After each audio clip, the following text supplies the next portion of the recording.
Hey guys, it's Jonathan here again from PlayGuitar.com. Head on over and check it out. Today, a few of you have mentioned that you'd like to know a little bit more about solo structure, how to get into them, how to get out of them, what to do in the middle, stuff like that. So, where to start? Basically, solo, okay, first thing you need to do is you need to know which scale you're going to be soloing in, right? So, I like using, like for instance, if I'm playing in A minor, or in the key of C, right, then I solo in A minor diatonic, or A minor pentatonic too, right?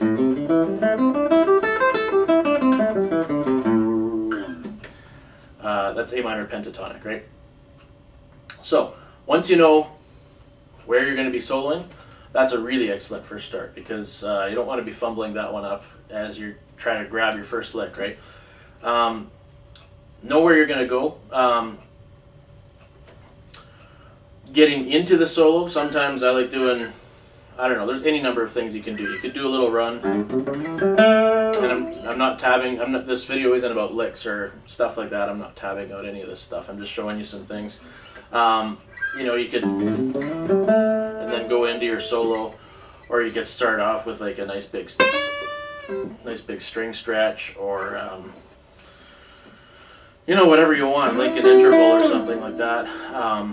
It really doesn't matter how you get into it. That's more of a song dependent thing, I think. You know, what part you are at in the song. Is it an intro riff, or is it like you know, the middle solo, or is it an end jam shred session? It's a little bit song dependent, right?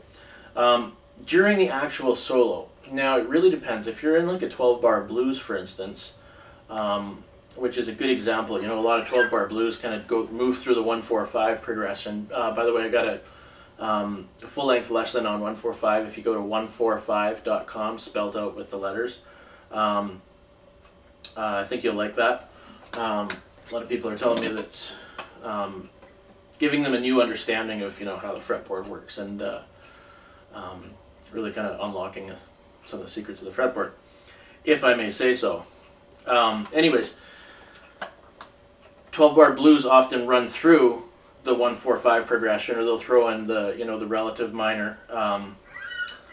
For instance, if you're in the key of C, then the relative minor is A minor, which is the 6th in that scale. But and if you're confused about that, you should check out 1-4-5, by the way. Anyways, the 1-4-5. So the way that works with solo is if you can work off of the chord that you're on, right? So you probably start on like the A minor, right? So I'm ending on the octave of the A minor of the A, which is excellent little ending spot for, you know, kind of ties together with what the rhythm's playing. If you want to be a really good lead player, you really need to understand the rhythm first, because all the best lead players really, you know, they can play excellent rhythm. They know exactly where it's going to be, because their solo ties in so closely with what the rhythm's doing. That's what it makes it sound so good, right? That's what makes it sound like, wow, that was just so cool. Because you can have some guy that's just like a total shred monkey. He's just going for it. But if it doesn't tie in with what the band is playing, then it doesn't have that amazing quality to it, right? So, understand the rhythm, understand the song really well, know the changes in the song, because that little riff I did, whatever it was, right? So you're ending on that octave. Cool little tip, there's a pattern for the octave, right? You go up two strings, up 2 frets, you get your octave.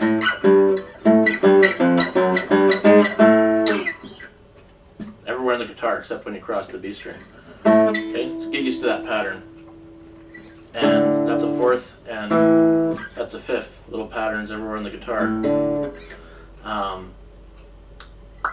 What do we got? End on the octave. Then when you move to the, like in A minor for instance, you go to a D minor. So now at this point, end on the D, right? to the A minor.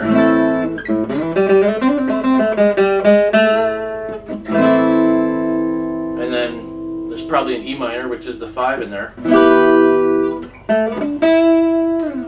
Then D minor.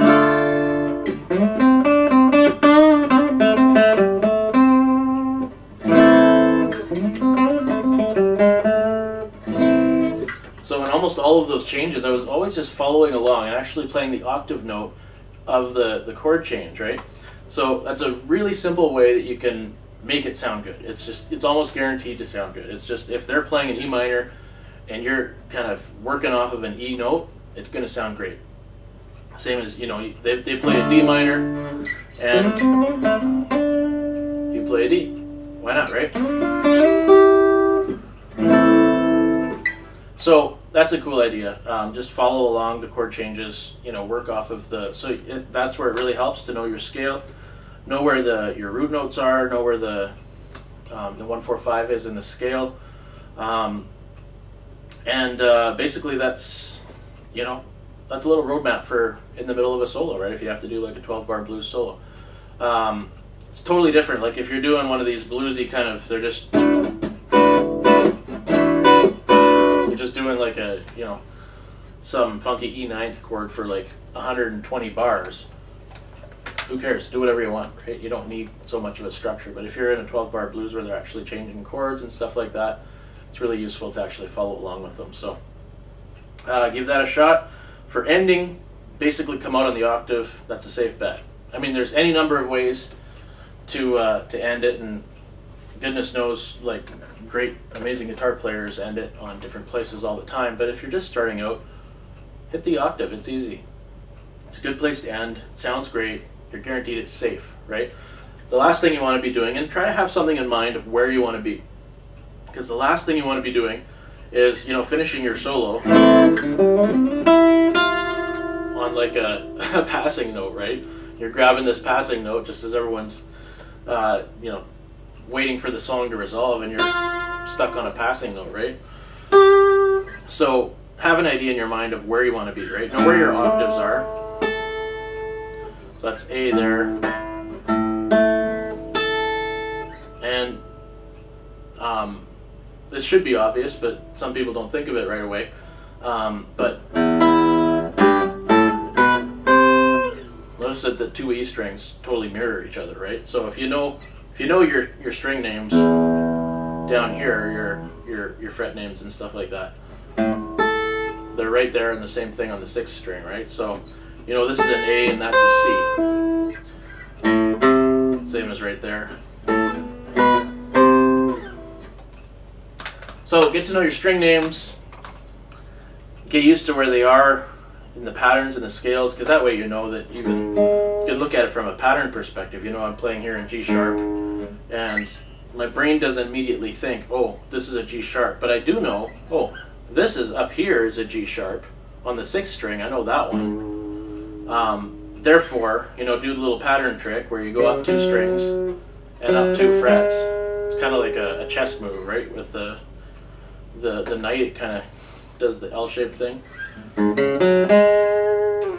That's an octave. So I know this part of the scale, that's my octave. And then I know that this string is the mirror image of the low E string, right? So boom, I've got my 3 octaves, or my 3 root notes in the scale right there off the top of my head, without even really having to know the actual names. Anything even apart from the notes on the 6th string. Everything else comes out of the pattern, right? The octave and then the mirror image on the 1st string. So hopefully something of use came out of that for you. Just kind of rambling on here. Anyways, enjoy that. Jam tracks, very cool place to get used to your soloing. Just get a jam track and have at her. Just go over the soloing, you know, work on your progressions, you know, build it, like as you're going from the 4 to the 5, you can do different things. Maybe we'll get into that later on, different lesson, but yeah, lots of cool things. Solos are tons of fun, and end on your octaves or on your root notes of the chord that the band is playing, and you'll be safe. So I'm trying to think of be safe, not sorry, or who knows, one of those little safety little catchphrases, right? We'll see you next time. Jonathan from GuitarTipsWeekly.com.